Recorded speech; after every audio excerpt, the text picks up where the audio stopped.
My name is Eden Lackey, and I was diagnosed with breast cancer when I was 32. And I found a lump in my breast when I was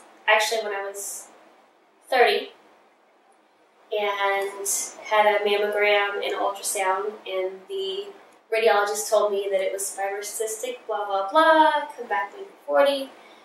And so being in the medical field, I didn't really follow up with the doctor. So I said, okay, sure. And about a year later, I had gone to a new OB, and he was doing my breast exam, and asked me why I didn't get a biopsy for the lump that I had. And so at the time I didn't have insurance, so I waited until I did. And so sure enough, when I had a biopsy, it was cancer. And so here I am. When I was diagnosed, I was 32. It was stage 2, stage 3-ish. It was a really strange out-of-body experience of some sort when I felt like I was watching one of my soap operas. You know, it wasn't really me, but it was kind of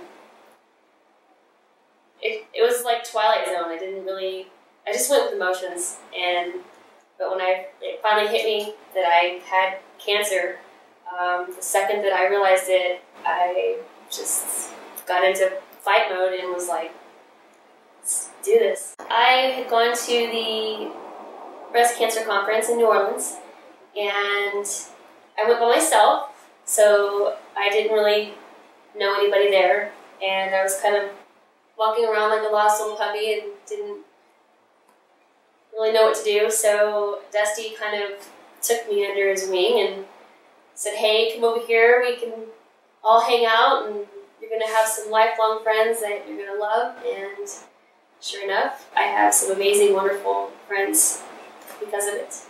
And Dusty and I have been really good friends ever since, and I am very, very blessed to have him in my life. The best thing that the second basement has done for me is, as a whole, it's made me feel like a better person.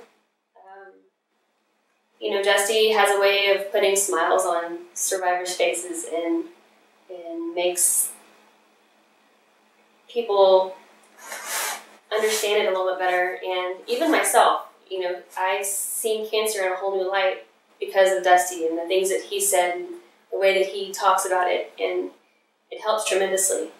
And the second basement has been an opportunity for me to be able to pay it forward, because there's no way that I will ever be able to repay anybody for what they've done for me. And it's a hard pill to swallow when you know that there's so many people out there that's doing something for you and you can't pay them back. Since all of this began, I've been helping you guys, doing the fundraiser and trying to pay it forward, and that's really what makes it so beautiful for me and has helped me evolve into a better person, and knowing that what I went through isn't for nothing, that I'm actually helping somebody, and it just makes it worth it, all that hell that I went through. The worst part about cancer, I think, for me was the chemo, and it's indescribable, the hell that you go through and how much it takes away from you. Just the whole thing. As a woman, when you have to have a mastectomy and hysterectomy and you lose your hair, and it strips you away of all your womanhood, and it's pretty awful, and you're just stripped down to nothing. And I always joke about it because it's like I'm like nothing but cobwebs left inside here, because I feel like it's all gone. But yeah, it's hell.